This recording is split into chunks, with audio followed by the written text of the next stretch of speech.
जय हिंद मेरे नन्हे मुन्ने बच्चों, कैसे हैं आप सब। साथियों, आज की क्लास में जानेंगे समांतर श्रेणी, जो हमारी एक्सरसाइज है। 5वां चैप्टर है, 5 चैप्टर 5.1 एनसीईआरटी, इसको जानेंगे। साथियों, इसमें सबसे पहले जो पहली हमारी एक्सरसाइज है, इसमें बात की गई है एपी की, यानी कि अर्थमेटिक प्रोग्रेस। अर्थमेटिक प्रोग्रेस, समांतर श्रेणी क्या होती है। आप इस क्लास को जहाँ तक ही क्लास में बने रहना, आप सीख जाएंगे समांतर श्रेणी किसे कहते हैं। सबसे पहले आप जानो समांतर श्रेणी, समान अंतर वाली श्रेणी। मान लो मैं दो श्रेणी लेता हूँ, 2, 4, 6, 8, 10 और एक लेता हूँ 5, 7, 8 और 9, 12, ऐसे करके श्रेणी चलती चली जाएगी। साथियों, ये हमारी दो श्रेणी हो गई। देखिए मेरे बच्चों कि समांतर श्रेणी, पहले इसका ही मतलब समझिए। समांतर श्रेणी क्या होती है? समान अंतर वाली श्रेणी, समानांतर, समांतर श्रेणी, समान अंतर वाली श्रेणी, समान अंतर। ठीक है, अब आप इनके बीच का अंतर निकालिएगा। 4 में से 2 घटाऊंगा 2, 6 में से 4 घटाऊंगा 2, 8 में से 6 घटाऊंगा 2, 10 में से 8 घटाया 2, ऐसे ही श्रेणी चलती जा रही है। तो इसमें अंतर समान आया, इसका मतलब ये श्रेणी हमारी एपी है, यानी कि समांतर श्रेणी ये है। तो ये हमारी क्या हो जाएगी? श्रेणी समांतर श्रेणी हो जाएगी। 5 में से 7 में से 5 घटाओ 2, 8 में से 7 घटाओ 1, 9 में से 8 घटाओ 1, 12 में से 9 घटाओ 3। अब आप यहाँ पे देखो कि इनका अंतर समान नहीं है। जब अंतर ही समान नहीं होगा तो क्या ये समांतर श्रेणी होगी? नहीं, अंतर समान होना चाहिए, चाहे वो कैसा भी हो। इस वाली श्रेणी में अंतर समान नहीं है, इस वाली श्रेणी में अंतर समान है, तो इसका मतलब क्या है? ये समांतर श्रेणी है। बहुत बढ़िया। अब आगे देखिए, अगला एक एग्जांपल लेता हूं। पहले आप इसी बात को सीखिए कि समांतर श्रेणी क्या होती है। समांतर श्रेणी यानी कि जिनके बीच का अंतर क्या हो? समान हो। उसके बाद हम पहला पद, दूसरा पद, सार्वंतर, ये सब चीजें जानेंगे। अब एक श्रेणी लेता हूं मैं, 4, 8, 12, 16, 20, ऐसे ही चलती चली जाएगी। एक श्रेणी ले लो 3, 10, 17, और ये श्रेणी कैसे ये चलती चली जाएगी। इसमें चाहे तो आप अगला पद और ले लो 24, ऐसे ही श्रेणी क्या होगी? चलती चली जाएगी। अब आप देखो, 8 में से 4 घटाया 4, 12 में से 8 घटाया 4, 16 में से 12 घटाया 4, 20 में से 16 घटाया 4। क्या आप देखो इनका अंतर समान है? हाँ, अंतर तो समान है, तो इसका मतलब ये चीज क्या है? हमारी एपी है। इसमें देखो 10 में से 3 गए 7, 17 में से 10 गए 7, 24 में से 17 गए 7। क्या अंतर समान है? हाँ, अंतर समान है, तो इसका मतलब ये क्या हमारी दोनों एपी है। एपी समझ गए? समांतर श्रेणी समझ गए क्या है समांतर श्रेणी? बहुत बढ़िया। तो अब एक एनसीईआरटी को उदाहरण से समझते हैं। इससे पहले आप सार्वंतर और प्रथम पद जानिए क्या होते हैं।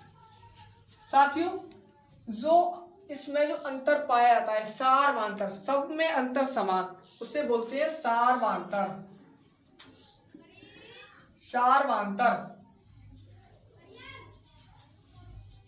सार्वंतर, इसको डिनोट करते हैं डी से, कॉमन डिफरेंस, डी से। वो क्या होता है? जो इनके बीच में जो अंतर होता है, यही क्या होता है? हमारा सार्वंतर होता है। ऐसे इसमें क्या है? सार्वंतर, ये 7 क्या है? सार्वंतर। और हर एपी का जो पहला पद होता है इसे बोलते हैं ए। अभी पहला पद है, इसी को बोलते हैं पहला पद, पहला पद ए।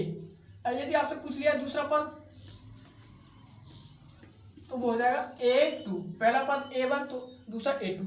ये पहला पद है तो A1, ये दूसरा पद है तो A2, ये तीसरा पद है तो A3, ये फोर्थ पद है तो A4। ऐसे ही क्या हो जाएंगे? ये हमारे पद ऐसे ही चलते चले जाएंगे। और n, आप इसमें n का भी मान देखेंगे। n का मतलब होता है प्राकृतिक संख्या, प्राकृतिक संख्या, प्राकृतिक संख्या। ये n जो भी एक के पास लगा होगा यही क्या होगा? n का मान होगा, प्राकृतिक संख्या। साथियों, एक एनसीईआरटी का एग्जांपल है, उसको लेते हैं, उससे समझते हैं कि वो एपी है या नहीं है। देखिए, यदि हमें कोई श्रेणी बतानी है कि वो एपी है या नहीं, तो आपको सबसे पहले क्या देखना होगा, सारवांतर, इनका सारवांतर समान है या नहीं। देखिए सारवांतर,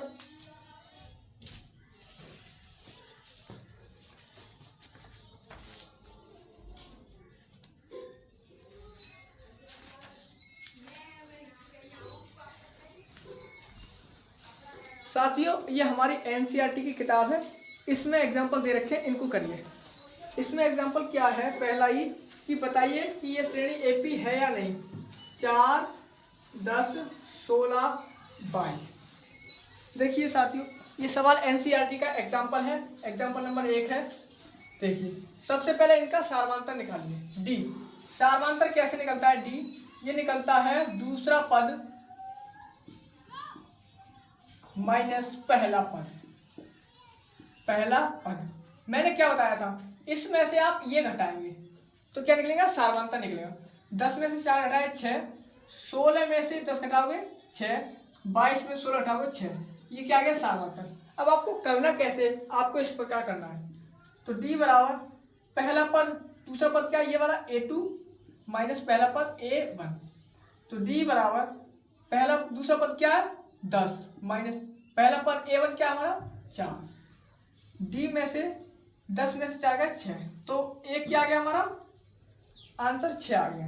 अब ऐसे ही आपको और भी पद निकालने, कम से कम कितने भी हो तो आपको 3 पद तो निकालने ही होंगे। अब मैं निकालता हूँ D1 तो निकाल दी, तो D2 का मान निकालो। अब आपको इसमें से ये घटाना है, तो ये हो गया A3 माइनस A2, ये हमारा A1, ये हमारा A2, ये हमारा A3। तो इसमें से ये वाला हटा दो, 16 में से 10 जाएंगे तो बचेंगे 6। अब निकाल दो D3। D3 कैसे निकलेगा, इसमें से आप ये वाला घटाओ, A4 माइनस A3। D3 बराबर A4 क्या है 22 माइनस A3 क्या है 16। तो D3 बराबर क्या आ जाएगा 6, क्या आ गया 6। अतः हम लिख सकते हैं यहाँ पे, अतः सारवांतर समान है, यह एपी है। इतनी बात समझ गए, पहला ही सवाल हो गया एपी। एपी क्या है, अगला सवाल देखिए, एक उदाहरण और ले लीजिएगा इसका, इसे मिटा देता हूँ सारे को, इसे रफ कर देता हूँ एक बार।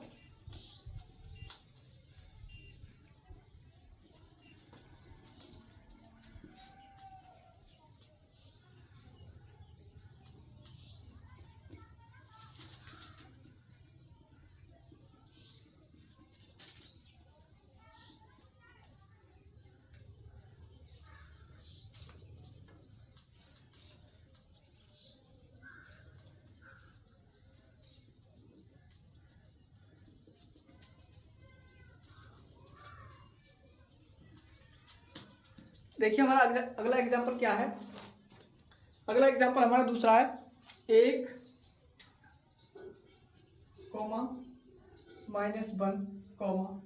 -3, -5 और ये चलती जा रही है। इसे बताना है कि ये एपी है या नहीं। साथियों मैंने आपको बताया है कि कोई श्रृंखला एपी है या नहीं, उसके लिए आपको क्या पता होना चाहिए, सारवांतर। सारवांतर क्या बताया मैंने, सारवांतर यानी कि डी कैसे निकालते हैं, पहला पद माइनस दूसरा पद, पहला पद माइनस दूसरा पद। दूसरा पद कौन सा होता है, ये हो गया A1, तो ये हो गया A2, ये हो गया A3, ये हो गया A4। कम से कम 2 या 3 डी आपको निकालने पड़ेंगे, तब आप बता पाएंगे कि ये एपी है या नहीं। तो निकालो डी बराबर D1 बराबर A2 माइनस A1। A2 क्या है -1,